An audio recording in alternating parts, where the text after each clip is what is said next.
There and welcome to AM Prime on WESN Content Capital. I'm Keaton Shaw. Pleasure to be here once more as we start the working week. The week started, on Sunday, but officially the working week is today. We hope you had a good long weekend. We hope you enjoyed it. It was quite a rainy Diwali weekend indeed. It's been the most rainy as I recall in years gone by, but nevertheless, I hope we all got the opportunity to celebrate.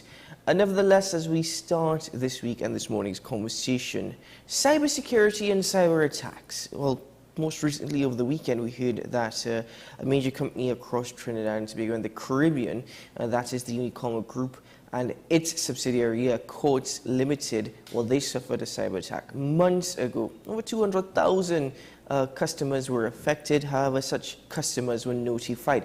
But it seems to be something that we're hearing more and more. The Ministry of the Attorney General and Legal Affairs, the office, that was attacked in July. And then the big one, which was TSTT, of which is still being investigated. Well, most recently, the CEO, Lisa Agard, apologized for this. But anyway, enough of an intro.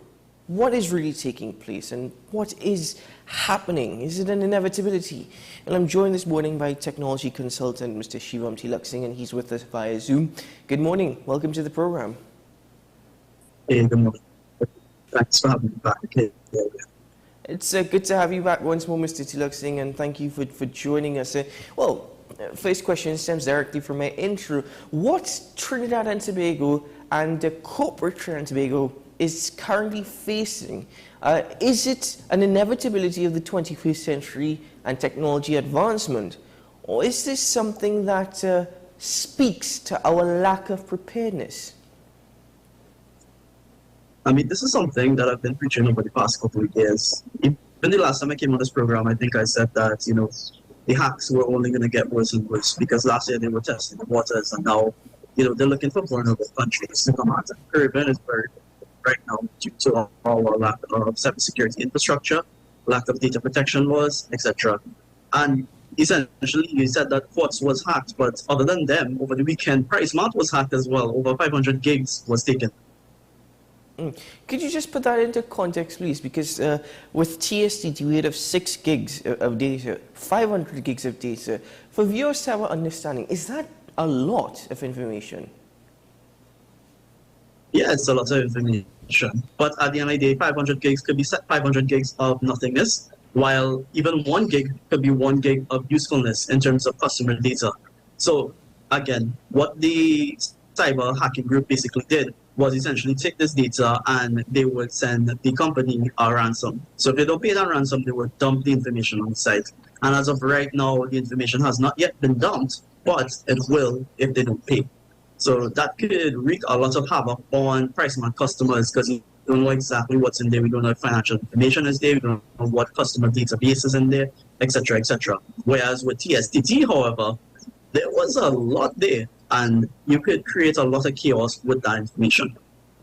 Well, this has been described as a matter of grave concern to the government as well as a matter of national security, a threat to national security. But again, this is something that you've been preaching for years, and therefore it is becoming inevitable.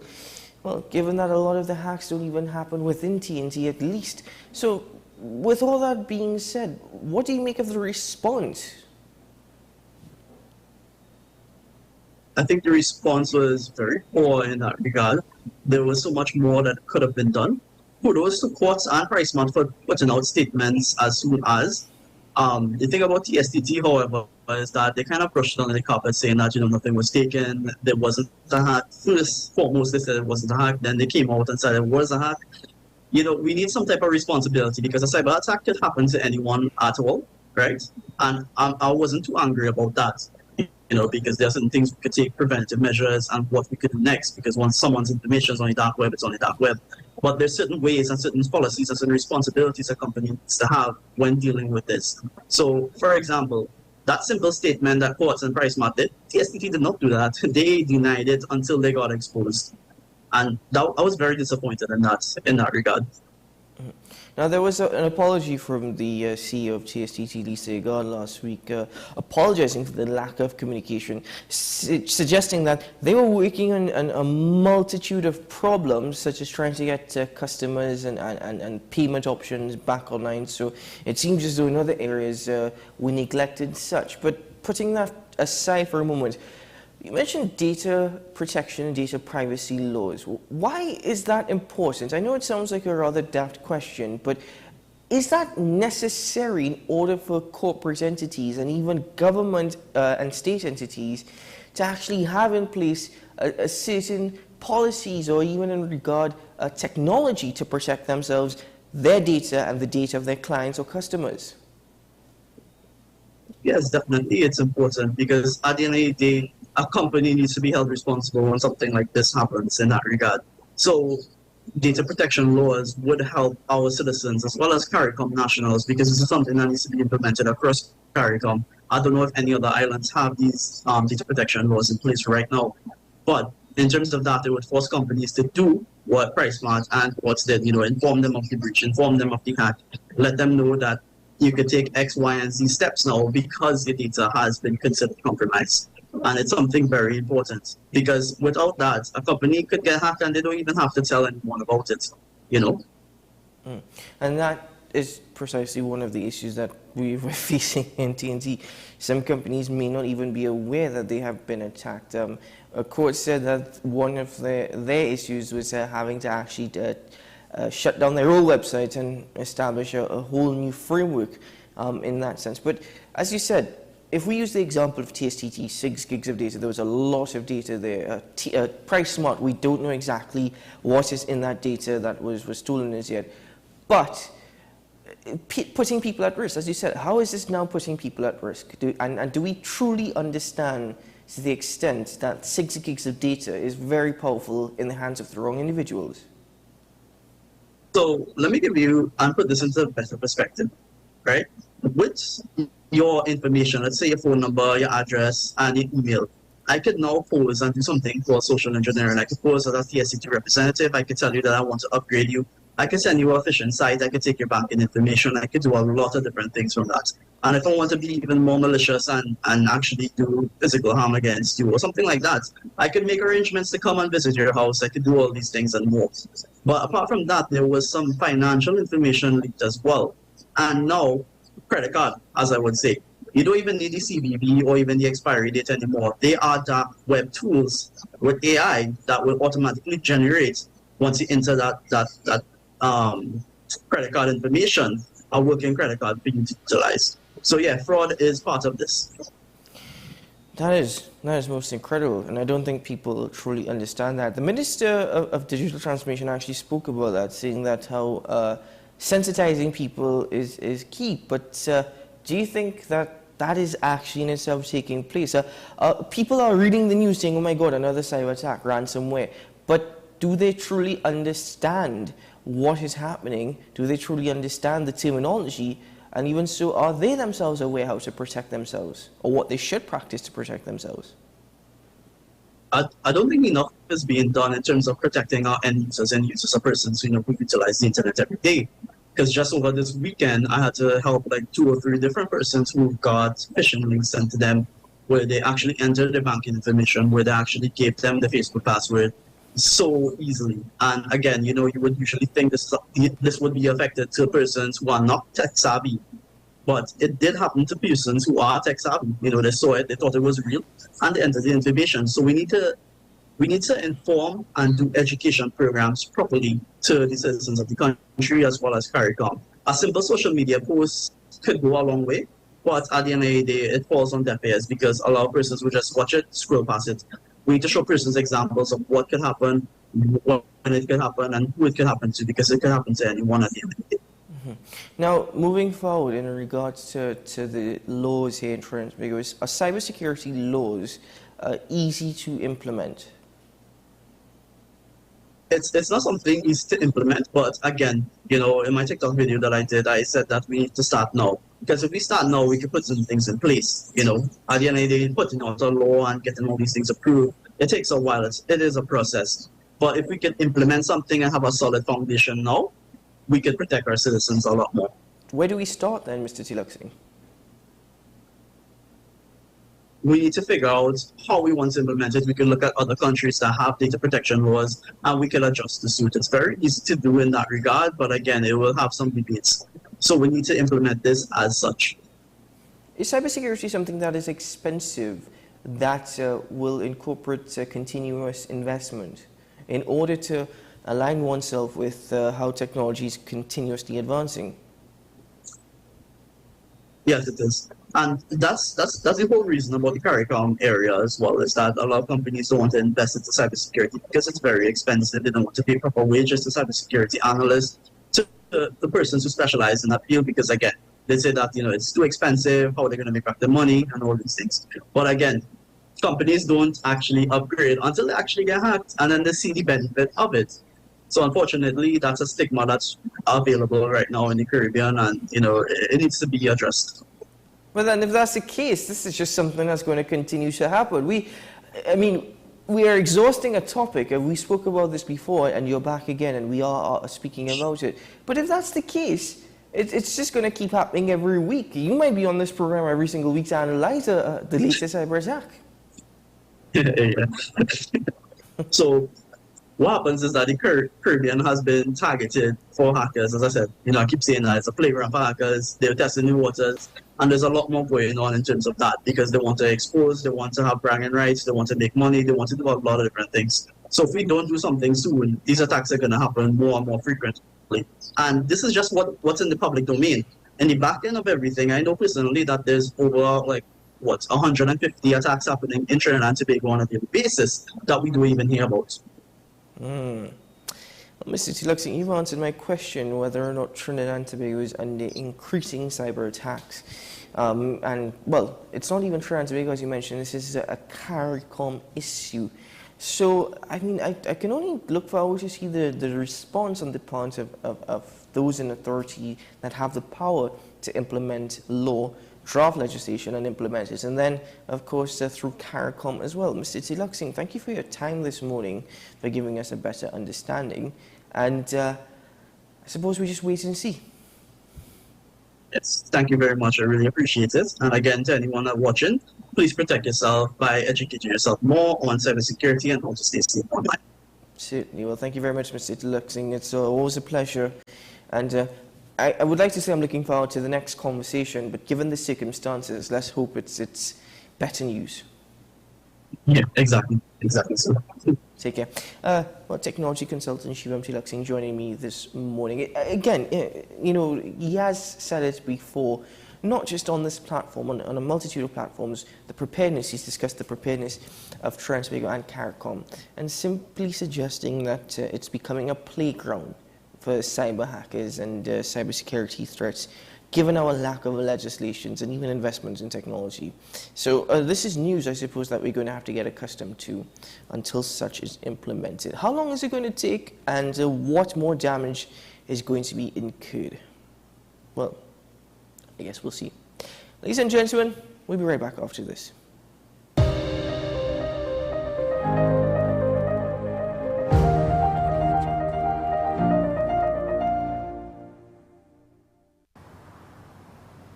Bill and Ruth fell in love with the Benjamin Moore color Dry Sage, but they tried to match it using another brand's paint. I mean, it's close enough. Almost identical, really.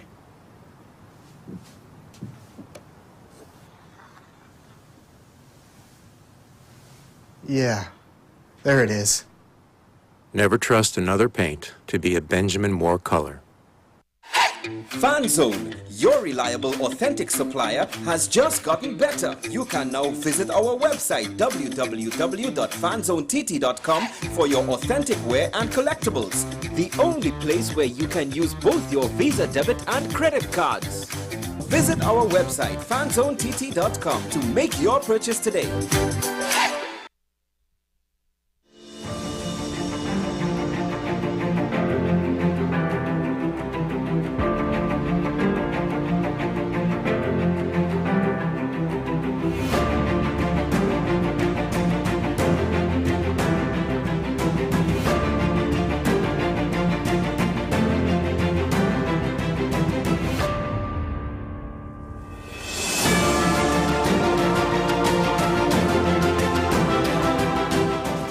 Simon's Musical Supplies Limited. We are the specialist in new and used musical instruments, carrying top brands like Yamaha, Pearl River pianos, vinyl and Sabian cymbals, Remo and Evans drumheads and Fender guitars, just to name a few. Also a wide assortment of music books, pan and accessories. At Simon's, we service what we sell. Trust the leader. Call us now at 625-6412 or visit us at 20 Board Street, Port of Spain.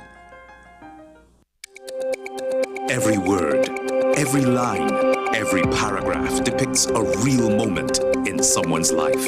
A father, a sister, a mother, a brother.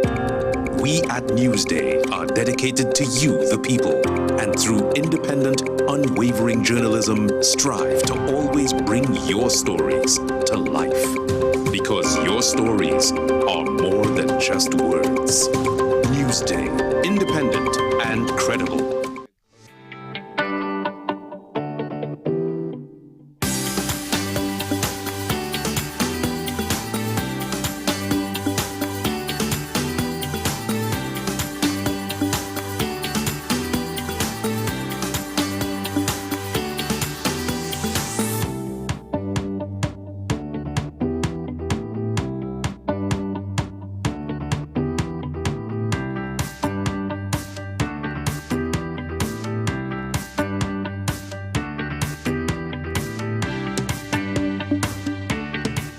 My name is Carl Media. I'm the founder and the host of Ever Increasing Voice Ministries. Join me every Saturday and Sunday on WESN, this powerful station, at 9 a.m. on Saturdays, 1 p.m.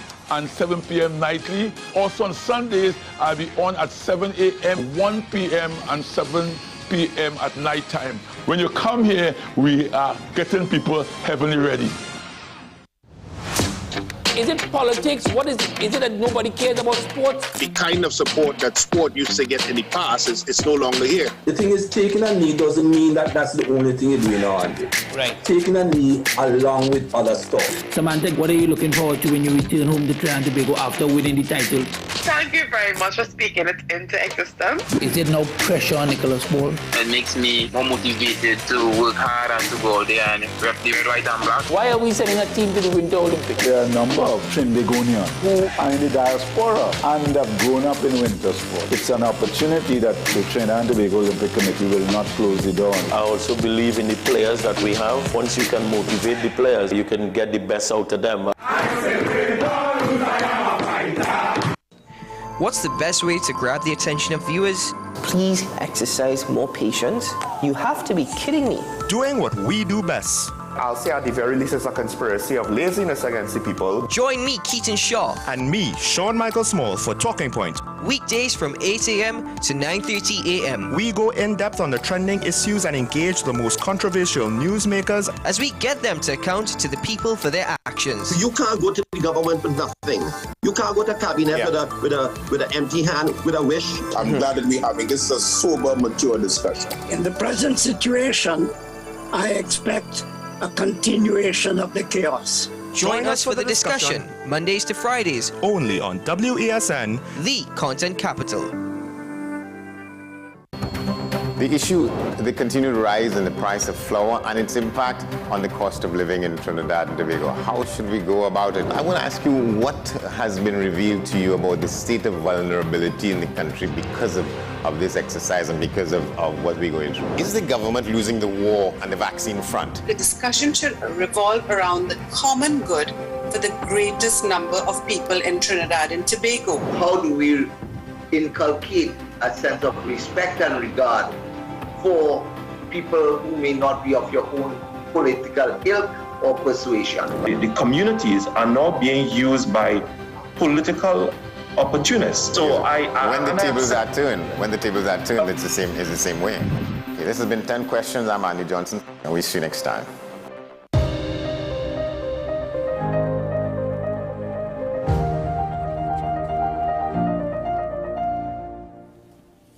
Welcome back to the program, ladies and gentlemen. Now, we've heard of companies recycling here in Trinidad. We've heard of recycling initiatives, and we've spoken about recycling plastics and our use of plastics here in Trinidad and Tobago many a times on this platform.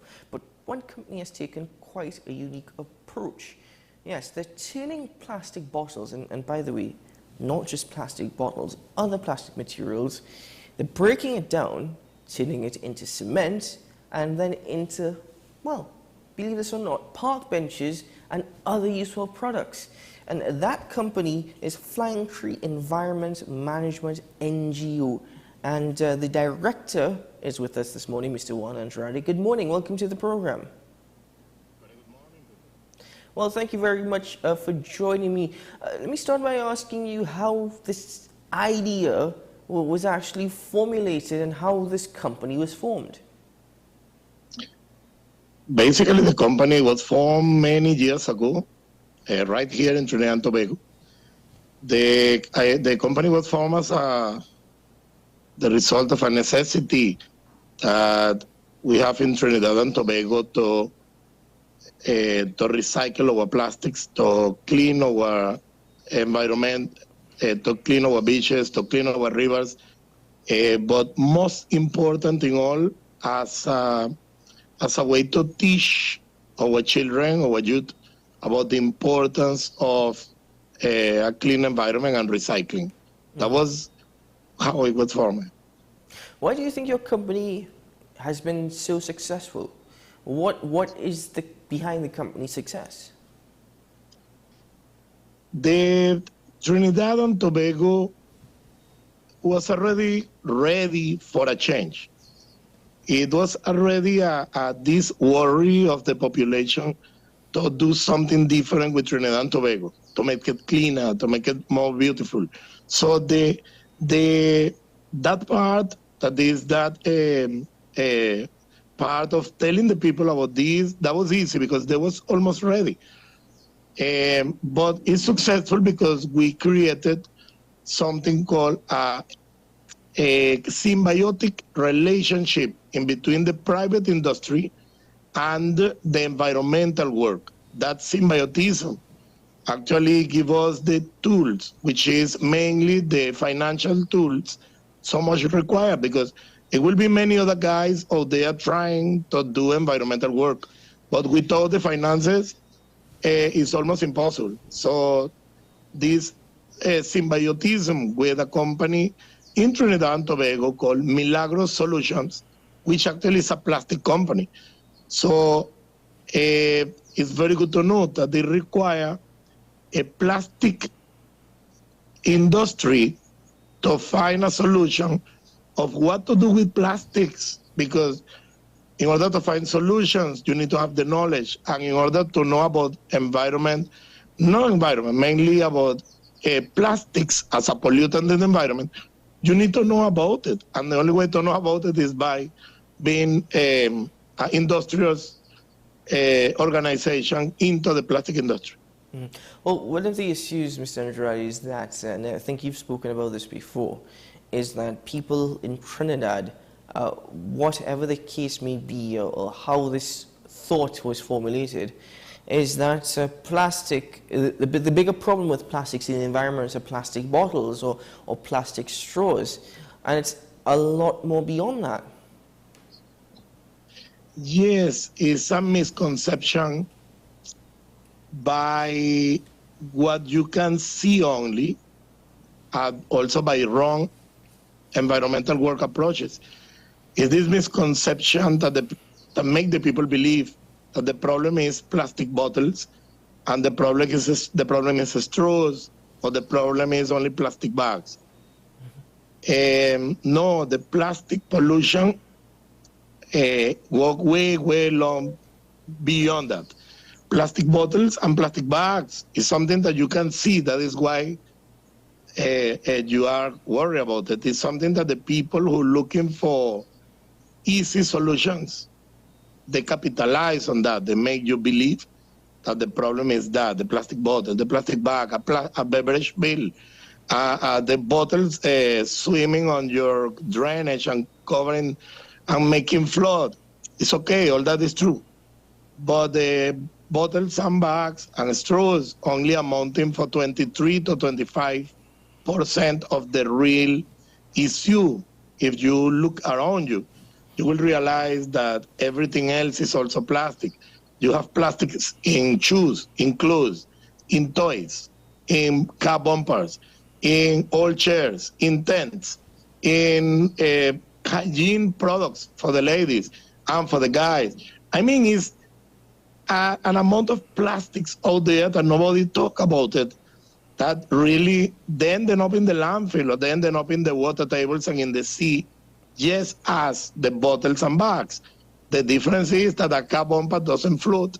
Normally you don't see it, but it also goes to the landfill. So we are into the environmental plastic recovery work, and it's a little more complex of what you may believe. But we do changing all these point of views, and we do changing the theories, and we teaching the realities. And it has been, again, well accepted by the people to know, and this information about the plastics are many, many shapes and all around us.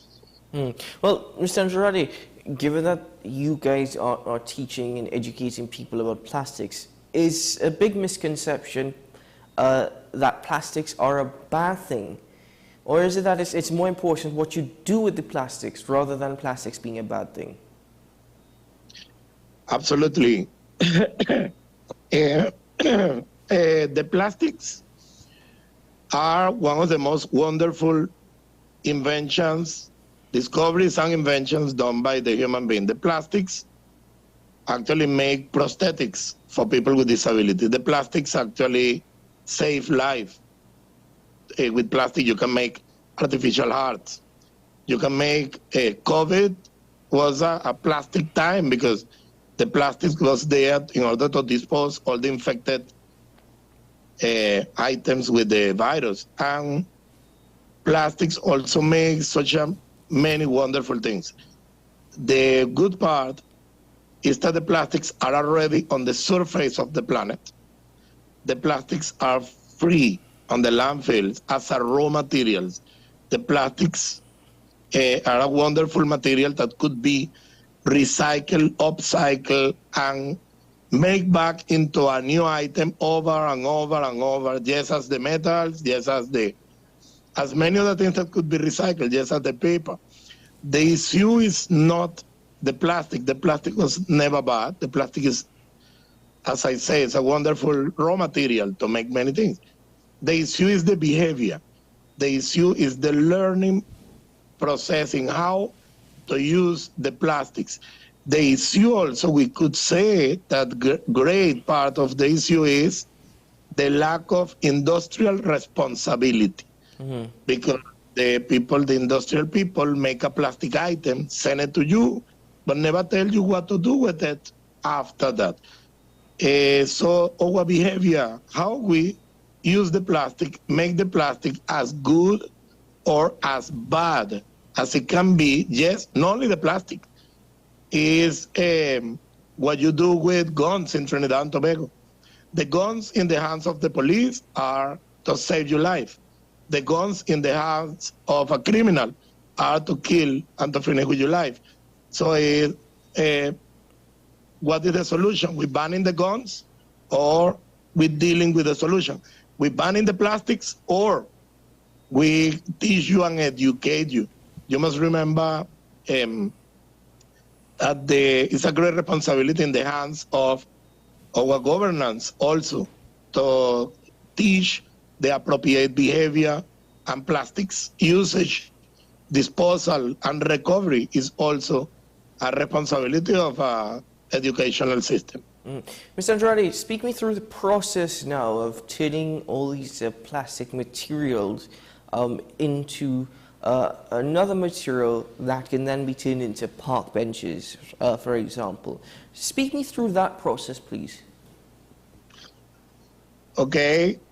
It's beautiful because you take all the plastics. We actually collect plastics from swim coal, from pre-consumer, also a lot of plastic from pre-consumer, from the industry, from Agostini Group, from Cimex, TCL, Hadco Group, IKEA program, every bottle bag self. We collect all the plastics that they cannot export for whatever reason. It's not feasible, etc. And the plastics from the communities, the plastic that you collect from the cleanups. We take all these plastics, and we have a industrial capacity in Arima, in Omera Industrial Estate, where we take these plastics, we mince it or grind it with a machine called a grinder or a shredder into very little pieces. The little pieces going into a extruder machine, where by a mechanical process of heat and pressure, we actually melt it like a plasticine, and then we force it or intrude it into a metal mold. Then we cool it down with water. We take all that metal, that plastic from inside the metal mold, and it becomes something beautiful called plastic lumber. Plastic lumber, it look like wood. The structure, the way, the feeling is exactly like wood from trees, but it's made out of plastic, discarded plastics.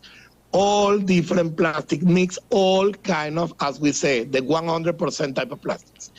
And then that wood now is cut and feed and join and collect and make into park benches, for example, and not only park benches. We're making marine jetties, floors, houses, blocks, construction. We're also making, right now, we are making hydroponic buildings to do agriculture. It's like wood. So you can do anything you want with it, just like when you go and you buy a lumber, because it's a lumber but made out of solid plastic, very sturdy, very heavy. And it's made in Trinidad and Tobago, and it's being used in Trinidad and Tobago. And these park benches you see all around the schools and all around the parks are made with 100% molten plastics. And we're doing symbiotic relationship also in that, where we're using our structures to do community service, like with CCOT, CDAO, Committee of Trinidad and Tobago. And these benches carry a message against gender violence against women and girls. So they have a hot number. When you look for the park benches, you will see a hot number in it.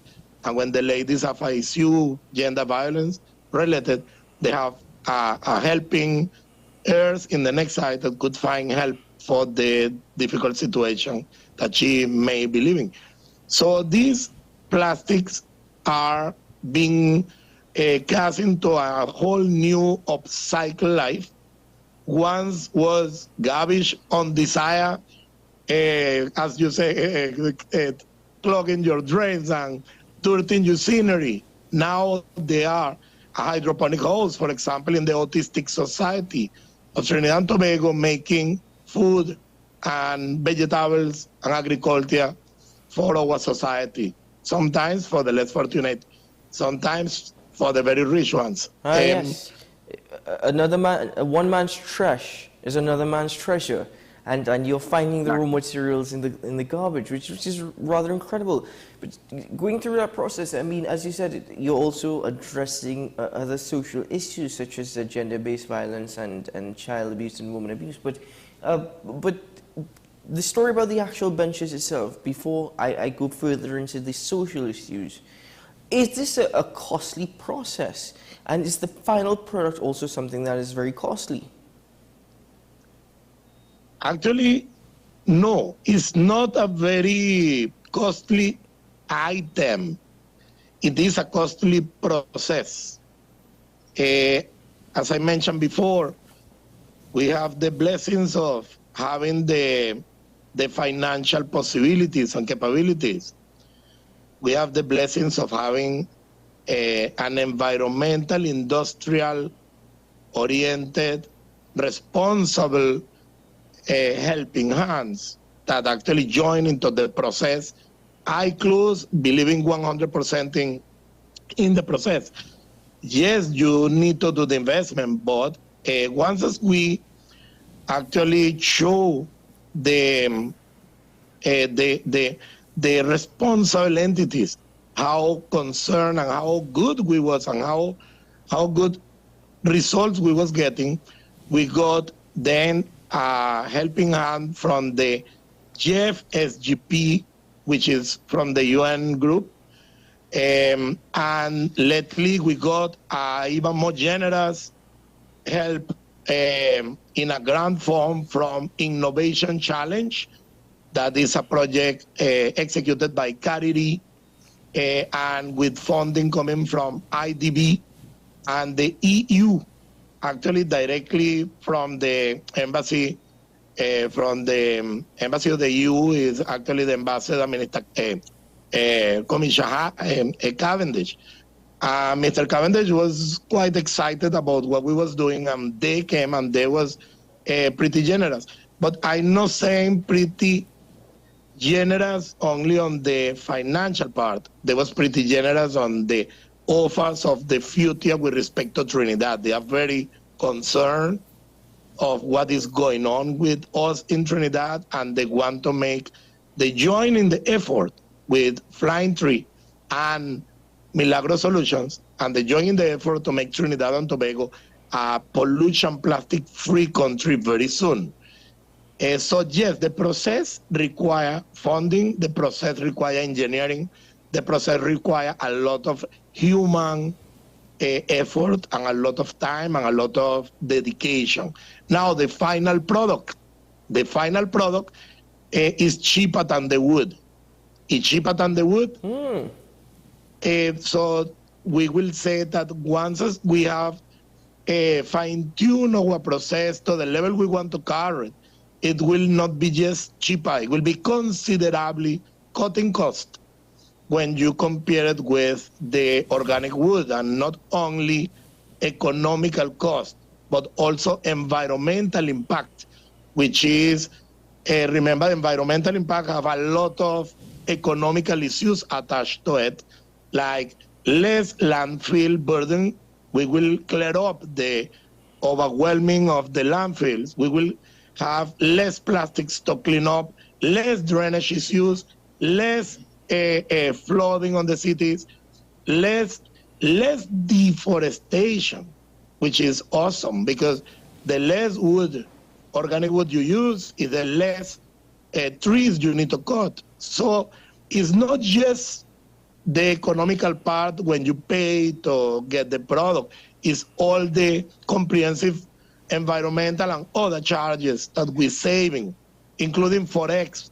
So it's an incredible amount of saving that Trinidad and Tobago have by engaging with Flying Tree into this new conception of a product that looks like wood, but is made with a discarded garbage. We're not calling it garbage, remember, we're calling it discarded raw materials. Yes, discarded raw materials. You can find on the environment. And well, as we get to the end of this interview, let's speak about the social empowerment aspect of this as well, because the companies is using some of the funds that it gains to help with social empowerment programs, community improvement programs, and helping migrants, the less privileged or those who are most vulnerable.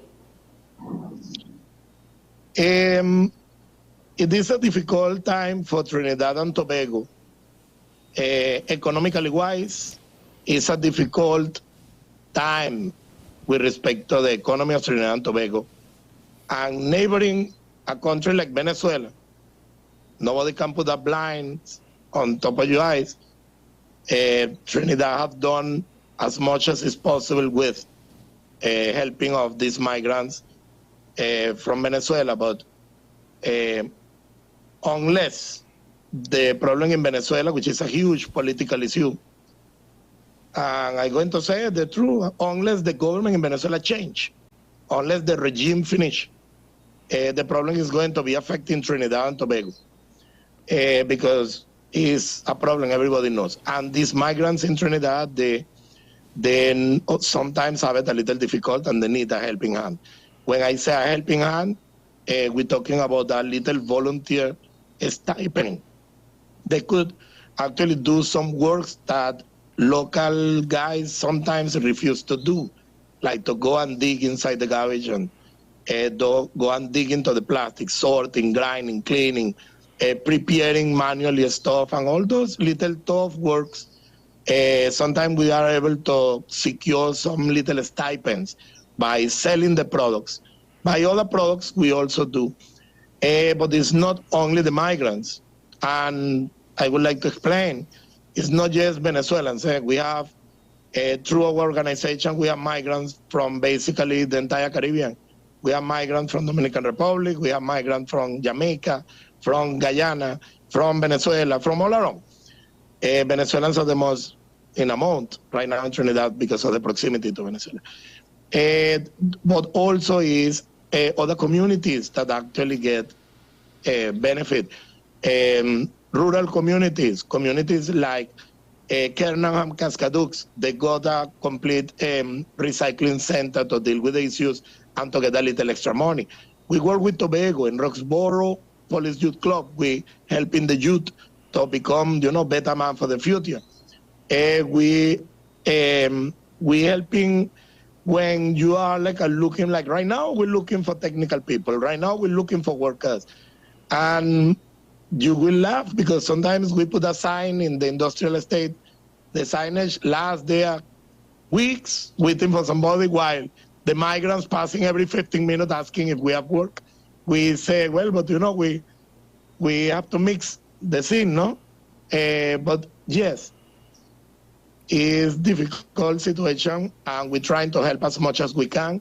And by you accepting the product and buying our products and buying into our system, our new environmental recycling plastic stuff, we are helping these less economically stable people in Trinidad. Now it's very interesting a point I'm going to make as one of our goals in the company, in the environmental issue, in the environmental strategy is to make people of less economical possibilities, give them a job and go around your communities and collect plastics and get the plastics like when the people get the bottles and the metal and the scrap iron guy and so, and they will have a place by us to sell the plastics so that we can actually give them a way to make a living by collecting these plastics from the streets, from the houses, from the environment. That is in a very near future. We're working very hard on it. And very soon we will have these possibilities of helping or creating new ways, new incomes for Trinidad and Tobago. Certainly. Mr. Andre, thank you so much for your time this morning and thank you for highlighting all these things that Flying Tree is doing, and it's what it intends to also do, its aims, its goals. Thank you so much. This story has been most intriguing, and I always look forward to the success that will come out of it. So well done to you and the best of luck to the entire team. Thank you very much for your time. Thank you very much for the opportunity on your channel. You're doing a great job. Thank you and have a beautiful day. And remember, environment is all around. Certainly, sir. Thank you so much. All the best to you. Thank you, sir. Mr. Juan Andrade, the director of Flying Tree Environmental Management NGO. That, ladies and gentlemen, we can all applaud. We'll be right back after this.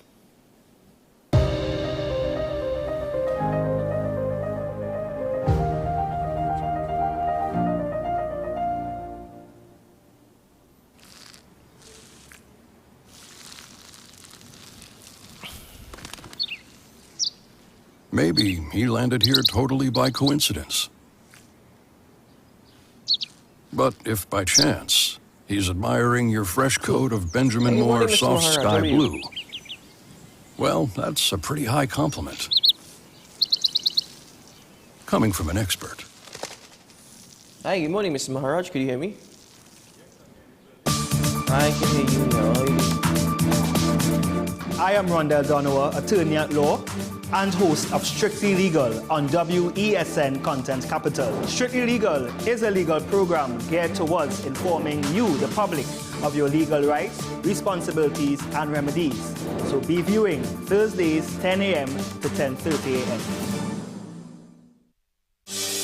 Join me, Dr. Nalini Kokram, on What's Up Doc, where we discuss all your burning questions concerning health. Trinidad and Tobago is among one of the highest risk group of patients that develop this form of genetic breast cancer. What I'd like to take home from a short interview like this, screening. You must screen. Because it's silent. It's silent. Yeah. And because it's silent, you don't know it's there. What's Up Doc, every Tuesday and Thursday on WESN, Content Capital.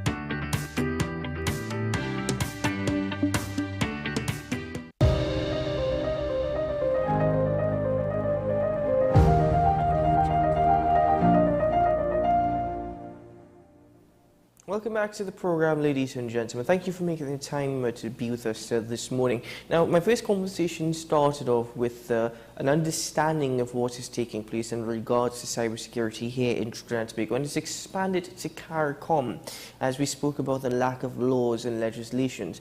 What we're seeing taking place is an inevitability, actually, of technology and the advancements of technology, but also shows us of a complete lack of preparedness.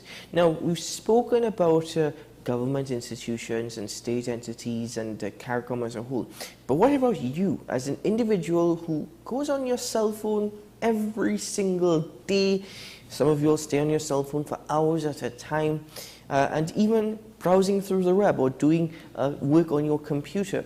All of that actually is essential in regards to cybersecurity. What can you do to protect yourself? Well, I'm joined by data privacy specialist Mr. Rishi Maharaj, and he is with us via Zoom. Good morning, sir. Welcome to the program. Good morning, and thanks for having me, and good morning to all your viewers. Well, thank you very much for joining us, sir. Well, this situation that TNT is facing and Trinbagonians are facing it's a global phenomenon, but given our vulnerability, what are some of the basic practices that on a daily basis people tend to neglect or not entirely are aware of in regards to the use of technology and protecting their data? Well, that's a very good question. I think a lot of people believe that personal data is just your name, identification numbers, your email address, things like that can identify you. But personal data, from a definition point of view, from a legal point of view, particularly in the EU, takes a very wider scope of definition. It includes any information that can identify you, identify what you like, what you do, where you've been, what you have, etc. So a lot of us on a daily basis, for example, go on our phones, as you mentioned early on, and transact a lot of business online, even browsing online. And even with that, there's a lot of information and data, or what we call metadata, little snippets and bytes of information that, when collected by organizations and large organizations and collated with other kinds of information, it gives companies a very good picture of who you are, what you like to buy, what are your habits, where you go on a daily basis. A lot of us, for example, have our location dials on our phone on. We use Google Maps and Waze and stuff like that on a normal basis. And, sometimes we forget to take it off. And that data is still being collected and utilized in the back end to be able to map out, exactly how you go about your day. And just recently, I saw an interesting article on LinkedIn where a good colleague of mine spoke about location data. And, and looking at different points in your data can paint a very good picture of your daily habits. So all that is really what we term personal data. So a lot of people, again, like I said, have a misunderstanding of what personal data is, but it includes anything that can either by itself or when combined with other data sets, give a complete picture of who you are as a person. Okay, so this is a lot of information to unpack. But some people say, okay, that's no problem at all. I'll turn my location off. All right, fine. And when I go on the internet browser, for example, I'm going to utilize a private browsing or incognito tabs. Does that solve the problem? It doesn't always solve the problem. I mean, incognito, for example, doesn't solve the problem because you're still given ID data outside there. Your IP address is still out there. A lot of third parties will still put cookies on your system. So at the end of the day, I won't say it's impossible to, but there are certain things that people can use. There are different browsers, for example, that are now on the market to compete, and not as popular as Google, Chrome, and as Mozilla, but there are other browsers there if people want to take this seriously that you can use. For example, there's Brave, I know offhand, and I think it's DuckDuckGo. So there are other browsers out there that people can use to be able to surf the web. But I think, taking it to an extreme, but there are, simple things that people on a daily basis can do to try to minimize, because at the end of the day, I look at it from a risk perspective. And yes, we are individuals, and as individuals, we would have to transact and provide certain kinds of data about ourselves, either online or, physically. So it's all about understanding the risk and how you and who you provide that data to ensure that you minimize as best as possible the exposure. Because as you mentioned in your initial introduction, we live in a technological age right now. So it's very impossible right now to, to delineate these kinds of things happening. So it's about, for me, taking a very risk-based approach in terms of who you transact with and who you provide data to and what kind of data you put out there on a daily basis. Mm-hmm. You used a term there which I myself see when browsing through certain news websites. For example, we store cookies, or there's certain cookies. And I'll be very honest with you, I myself are never too sure exactly what they are. And when you speak about IT, cookies are, I'm relatively oblivious to that, as I'm sure many people out there are. Exactly what are cookies? So cookies are little, pieces of software that companies would install on your system, and they're used for various reasons. Most websites, for example, would have cookies installed on people's system because those cookies are necessary to enable the website to function properly. If you have an e-commerce website or website that has videos or different things on it, then those things enable the functionality of the website.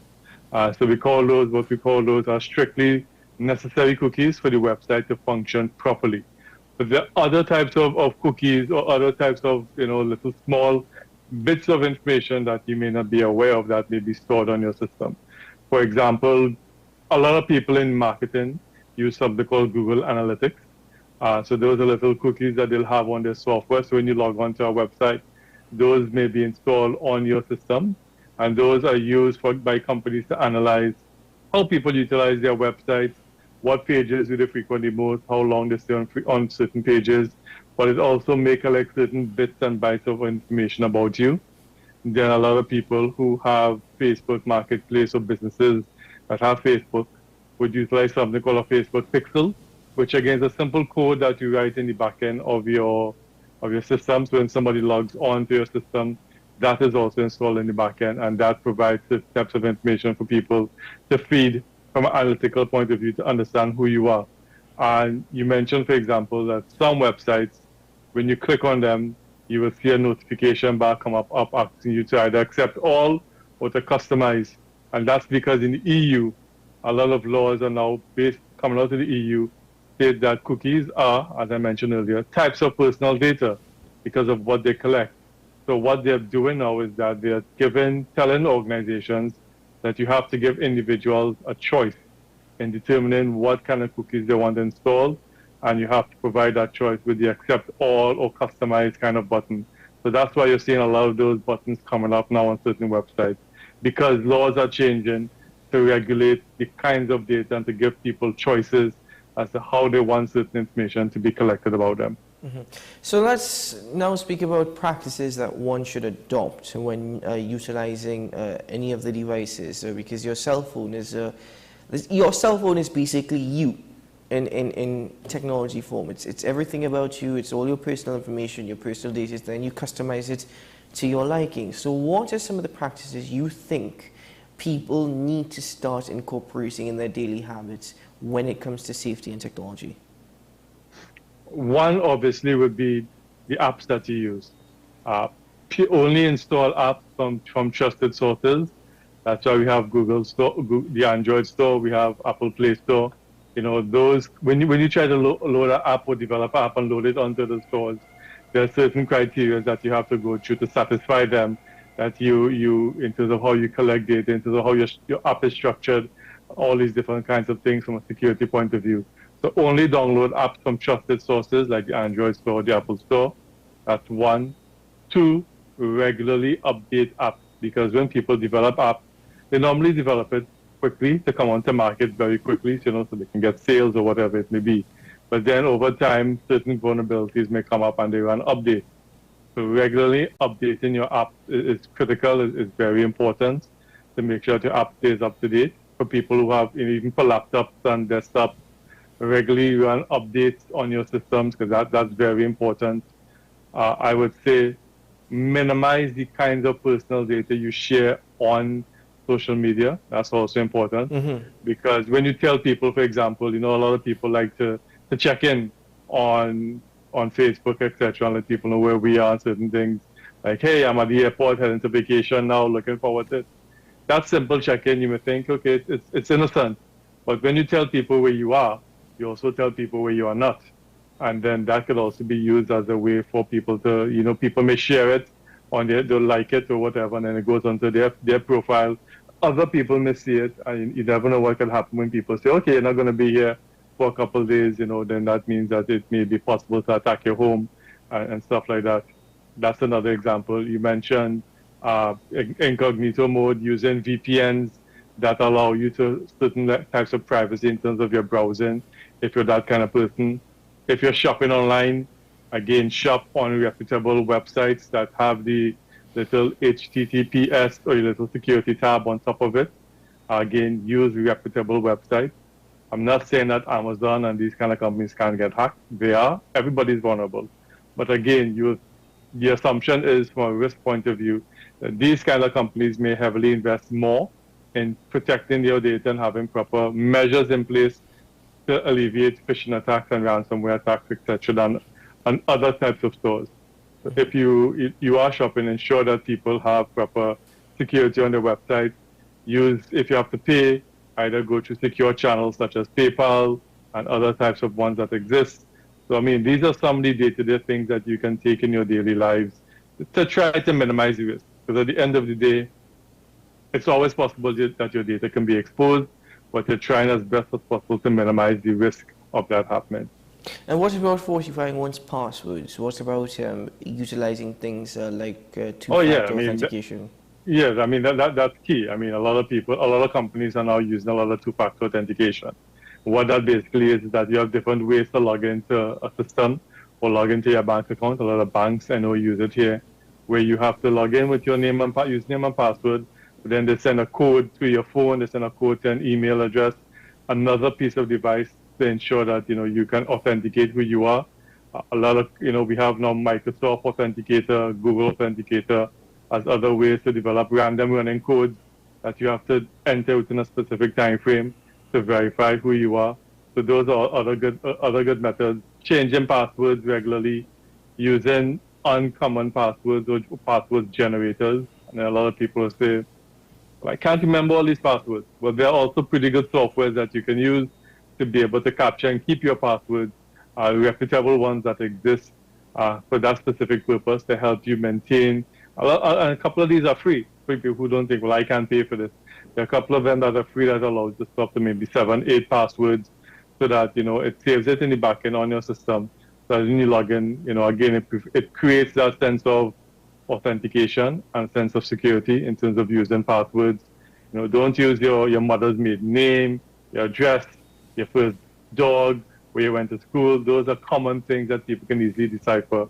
And there are good softwares out there that you can use for password generating codes to, again, you know, develop. Or a good example, a good colleague told me a couple of years ago that I have now started to use, is common phrases. Instead of actually a word, think of certain phrases that you can probably, you're accustomed saying, and that can also be a part of it. So things that, you know, that are different ways to try to create a level of protection as best as possible. Mm-hmm. Well, and, you know, when your data is leaked, as we've seen, if it ever becomes, you know, or leaked on the dark web, whatever the case may be, this term phishing has once more arisen. Precisely what is phishing, and what should people do or be aware of when it comes to phishing? Right. So phishing is, think about like normal when somebody goes to fish, you know, they'll cast their hook with bait on it, and that bait is dangled in the water for the fish to be attracted to be able to stack onto it, and then you capture the fish.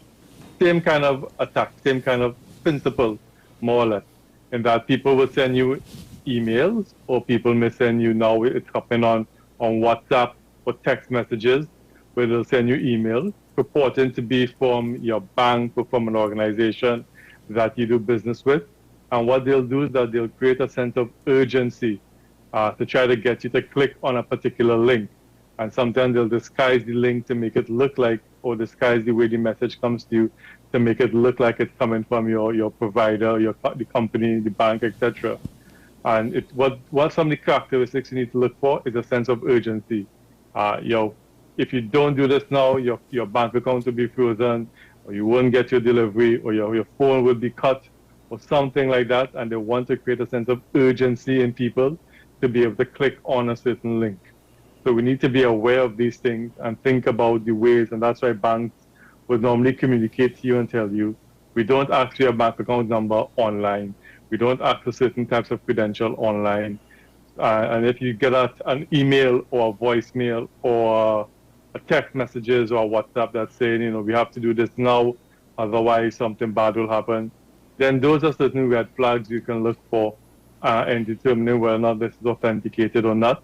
And a simple thing you can do is just simply pick up the phone or just communicate with your provider and say, listen, I got this email, I got this text, is this true?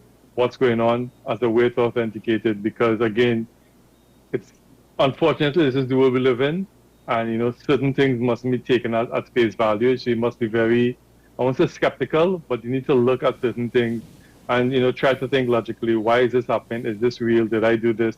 Is this going to happen? And why is this trying to force me not to click on this link? Because when you click on that link, what normally happens is then malware or some type of, you know, infection may now be loaded onto your phone or onto your system, and then that is what attackers use now to gain access to certain types of, you know, your computer or your phone to see and be able to browse and see what's going on, and then begin to extract what it is that's of value that they can use. Mm-hmm. Well, in order to click on the link or access any link, you first need to have an internet connection. And many people don't necessarily have data, but are quick to use any open Wi-Fi networks or open hotspots. Is that in itself a potential danger? Everything is a risk, and even that's a risk. I know a lot of people go to Starbucks or go to other places and they have free Wi-Fi to be able to use it. I myself do that, but again, another, you need to be careful, because they are up to about a month ago, I saw a video where a guy was demonstrating that he could actually go to a place that offers free Wi-Fi and mimic the Wi-Fi and create a separate kind of Wi-Fi that makes you think it's the authentic Wi-Fi, and we log on to it. He's able now to get into your system and pull out information. I'm not saying that happens in Trinidad. It may not. But even if you're going to open Wi-Fi portals, you need to be very careful, and that's where they have a lot of what we call VPNs, or virtual private network systems that you can use and download to be able to, if you're going to log on to these websites, you can log on to it through that VPN, where again, you create some level of protection, some level of anonymity that you can use to browse your web. Again, there are sometimes there are a lot of free services out there that people can utilize apart from the paid one that may give you maybe an hour or 2 hours to be able to use the VPN to be able to do what you have to do. So again, you need to be cognizant and aware of everything that you do online, because online, it serves a purpose. It's something that we're not going to get away from. This is the way the world is going. So you need to, again, balance your risk and balance the vulnerability that may happen and determine what's best for you in certain situations in terms of transacting and providing information online. Certainly. Mr. Maharaj, thank you so much for your time this morning and for the generosity in educating the public on simple, basic practices that they can incorporate on a daily basis to secure themselves. Before we leave, is there any other advice that you'd like to share with the viewing audience this morning?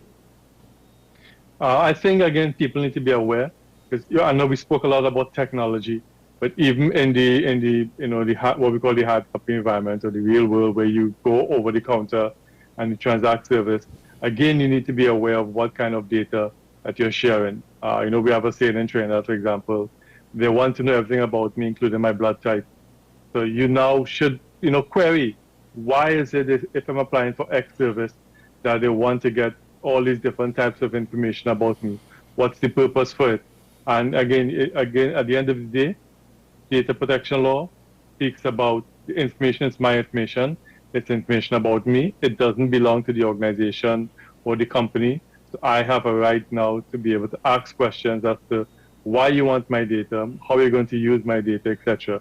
Because as we've seen recently with TSCT and other reports that have come out online, it's now part of our environment in the Caribbean. We're no longer immune to it. So we need to take steps, both in the physical, hard copy environment and the digital, to do as much as possible to be able to protect our data and to hold those who utilize our data accountable for the way they use it. Well, thank you very much for your time, sir, this morning. It really has been a pleasure indeed, and all the best to you. Thank you very much. Have a good day. Mr. Rishi Maharaj, you're joining me this morning, a data privacy specialist. As I mentioned, just these basic little things one can do to help themselves and help secure themselves. Let's take a quick break here on the program.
The newest book is here, Closer to the Church, the debut novel by author and former mayor Louis Lee Singh, available at all the Home Store branches, Barataria, West Mall, Shogunas and C3 San Fernando. Paper-based bookshop 10 Nook Avenue, St. Anne's, WESN 30A Gattaca Street, Woodbrook, Metropolitan Bookshop, Ariapita Avenue, Woodbrook, and all RIK bookstores nationwide. Available online as paperback on Amazon.com and Kindle for e-readers. For more info, call 628-5835 or 389-6504. Also available from author Louis Lee Singh, I Used to Live in Heaven, Letters to My Granddaughters, and Local Government in Trinidad, Conspiracy Against the People.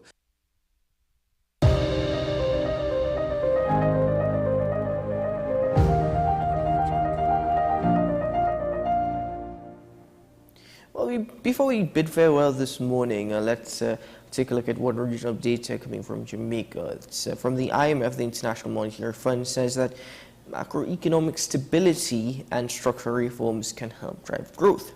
Let's take a look at this report. The International Monetary Fund, IMF, says the region needs to strengthen trade and reduce crime to spur growth. The multilateral's deputy division chief in charge of the Western Hemisphere was in Jamaica and fielded questions from the press.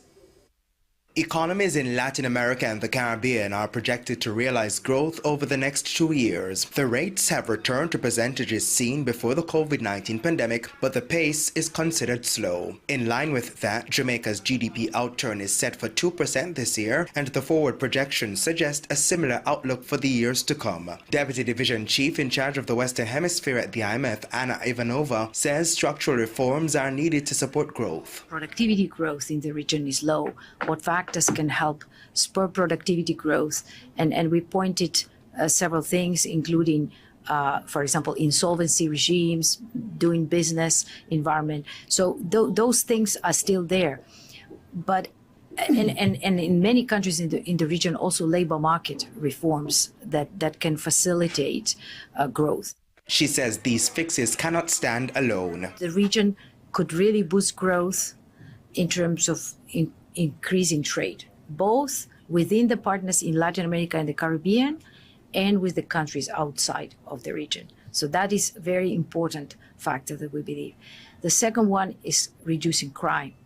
We think that this is a big sort of weight on growth in the countries through both lower productivity growth and lower capital accumulation. So reducing crime could help spur growth in these countries. The IMF representative says the growth has to be balanced and equitable. Income volatility has been high in the region, and reducing this income volatility could be done through, for example, better policies, but still some degree of income fluctuations will probably remain. And in that context, it's very important to redesign social protection systems that can help people cope with large income drops. Not necessarily news, is it? Time and time again we've heard that, and it's something that economists have been preaching. But people are afraid of the IMF. There's this big misconception that the IMF is the big bad wolf when they are not. But education will help that situation, and we would do our part here on EM Prime to achieve exactly that. Anyway, ladies and gentlemen, it's that time where I bid you farewell and wish you all the best in the day ahead. May it be a productive one. It's going to be rainy according to the forecast, so as always, do your best, take your precautions. Simple thing like walking with the umbrella could go a long way today. But be careful out there, and please, when you're driving, drive with the others on the road, because you never know. Some of them out there just, it seems as though life is rushing them by. Anyway, ladies and gentlemen, do have a good one, and I'll see you again tomorrow morning. Keep well.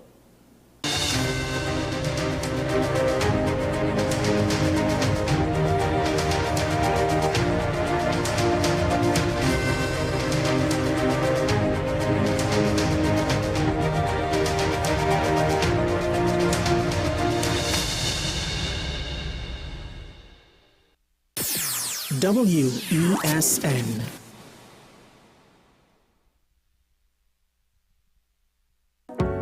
I am Rondell Donowa, and you are watching WESN, the content capital.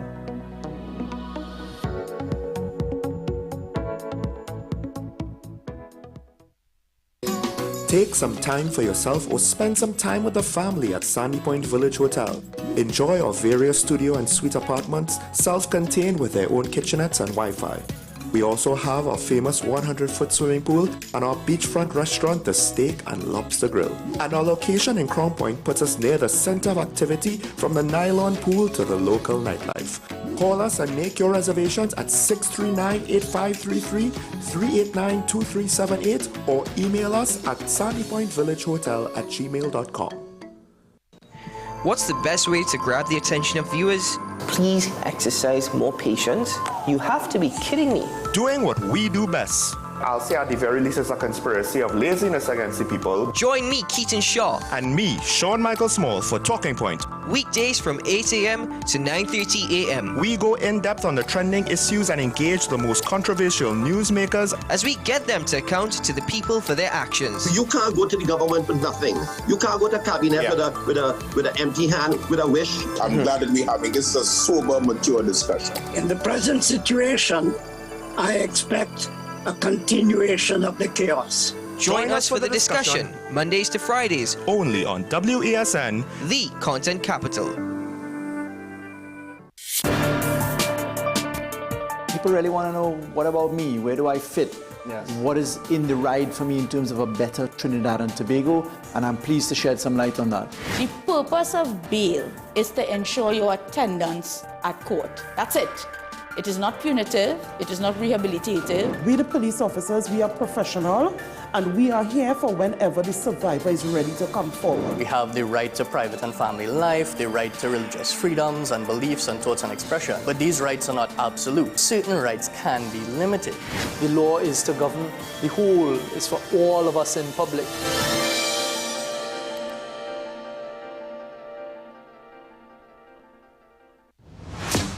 Is it politics? What is it? Is it that nobody cares about sports? The kind of support that sport used to get in the past is no longer here. The thing is, taking a knee doesn't mean that that's the only thing you're doing on it. Right. Taking a knee along with other stuff. Samantha, what are you looking forward to when you return home to Trinidad and Tobago after winning the title?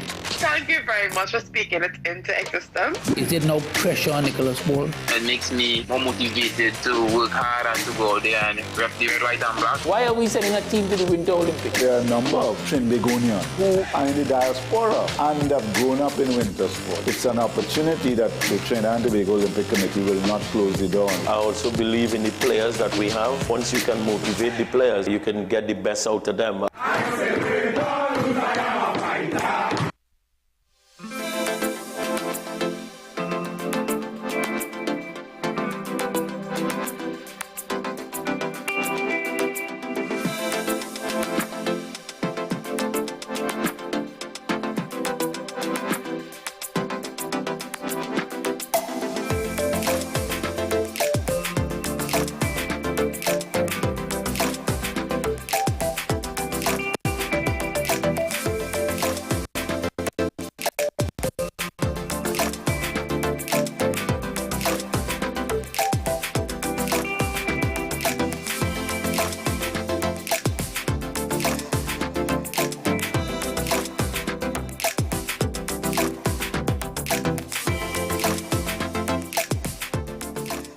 And there was today, and this is important to note, a minute of silence for Noa Marciano. So she is this young woman that indeed Hamas said in a communique that was killed in an Israeli strike, being held as a hostage. Well, the Israeli authorities have confirmed that indeed she is dead, and so there was this minute of silence. And of course, we're mourning for the family because of this young Israeli soldier who was killed.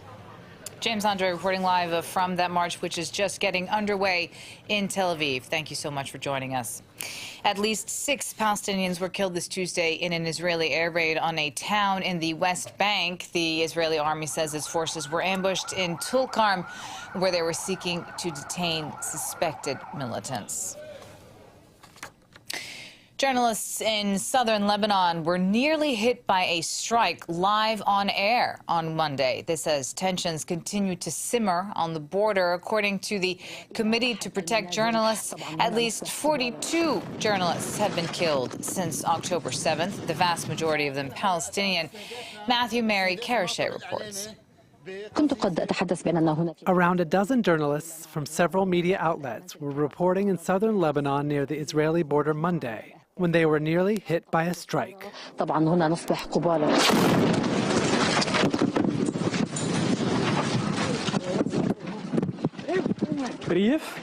The reporters started to flee when another strike hit just meters away. We were told to evacuate the area quickly. Everyone is evacuating this place because it is a dangerous area and the targeting of journalists. There is nothing deterring the targeting, so we are showing you the situation.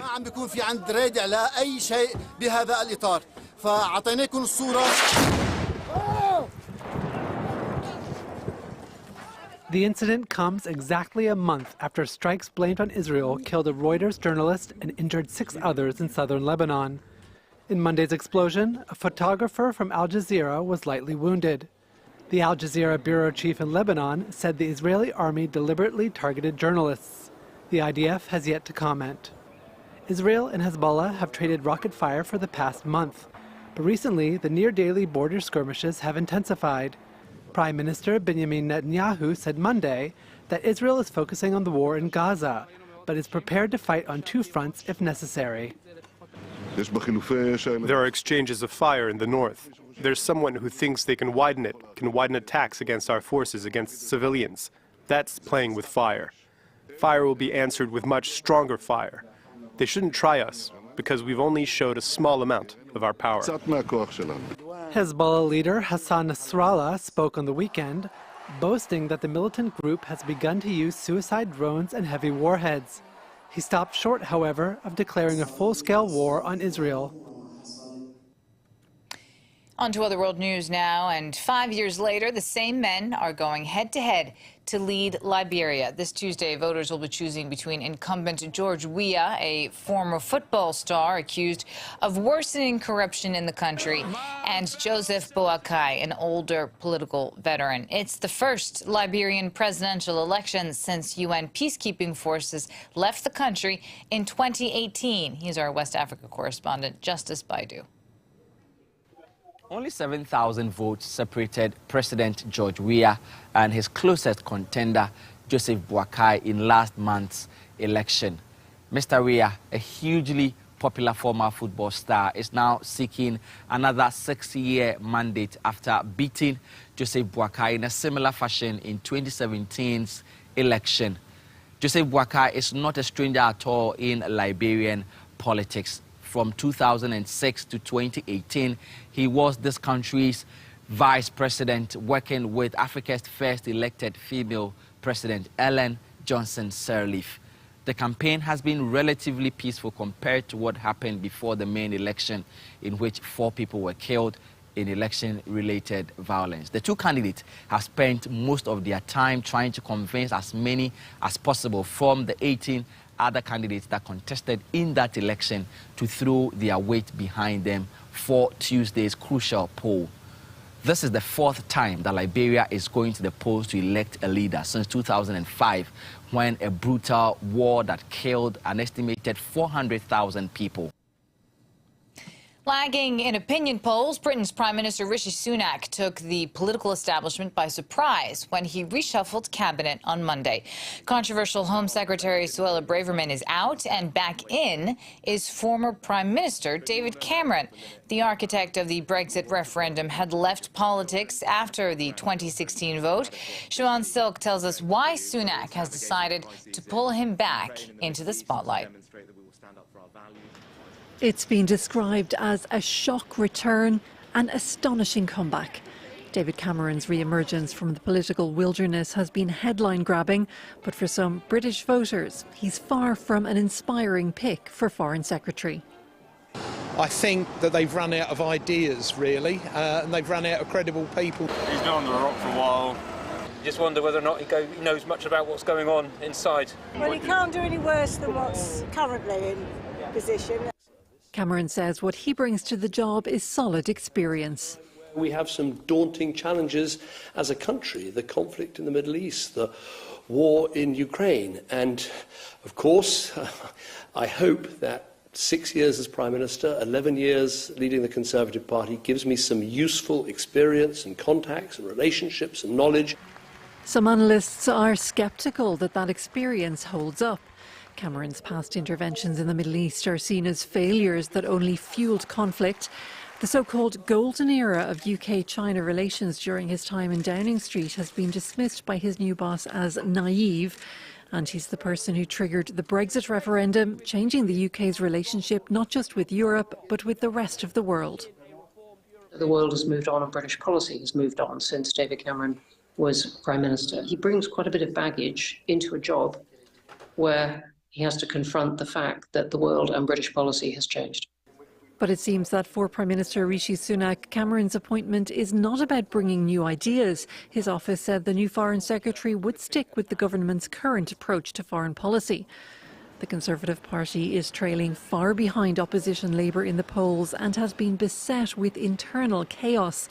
Sunak just needs a safe pair of hands to keep the Tories limping towards the next election. 40 men are still trapped in a collapsed tunnel in India. Rescue workers began drilling to fix a wide steel pipe to get them out as their ordeal enters a 3rd day. They've now spent 2 nights underground, but the 40 or so construction workers trapped in this tunnel in northern India are believed to be all alive and in good condition. The under-construction tunnel partially collapsed on Sunday morning. The workers are behind the debris just 200 metres from the entrance. Heavy machinery is being used to clear an escape path. In the meantime, the trapped workers are being provided with supplies. We inserted 2 pipes. Food is being sent through one, and oxygen is being provided by another pipe. We are communicating through the food pipe.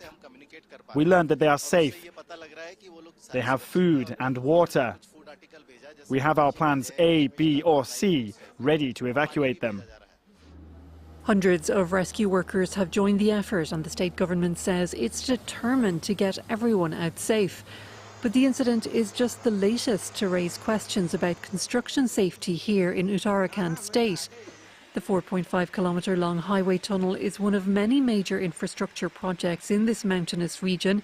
It's a seismic zone that regularly experiences earthquakes and landslides. Residents say massive infrastructure projects are going ahead without adequate planning or safety precautions. Earlier this year, hundreds of people had to be evacuated from the town of Joshimath after buildings began sinking and cracking, which locals blame on large-scale construction in the area. There's more news coming up on France 24. Do stay with us.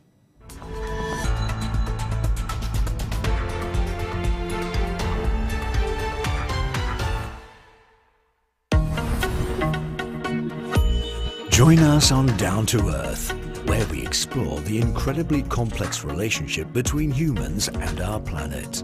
We meet the people behind fascinating environmental, health and technological innovations in a bid for sustainable solutions to our changing world. Down to Earth on France 24 and France24.com.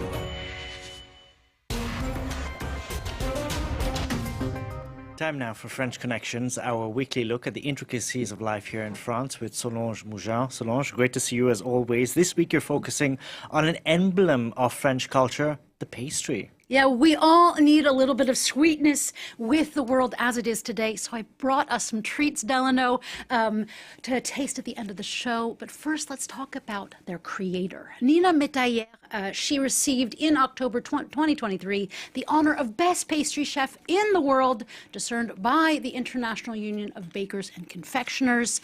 The honor has allowed the 35-year-old to break a glass ceiling. She is the first woman in the organization's nearly 100-year-old history to receive the honor, and she's pretty passionate about her profession. Ça a été très compliqué de rentrer dans ce métier-là en tant que femme il y a 17 ans. Et maintenant, c'est une consécration énorme. Enfin, c'est un honneur pour moi de représenter le métier mondialement. Now, Solange Metayer has joined an exclusive club of French pastry chefs, hasn't she? She has. Beyond the centuries-old tradition of pastry in France, the current concept of high-end desserts, or haute pâtisserie, was spearheaded actually by Pierre Hermé in the early 2000s, when he decided to make collections like in the fashion industry. Je cuisine avant tout dans ma tête. Ça veut dire aussi que j'ai une certaine connaissance des techniques qui me permet d'imaginer les proportions d'une recette, qui me permet de me projeter dans le goût de ce que j'ai envie de faire. Après, ce qui compte, c'est quand je goûte, c'est est-ce que c'est bon.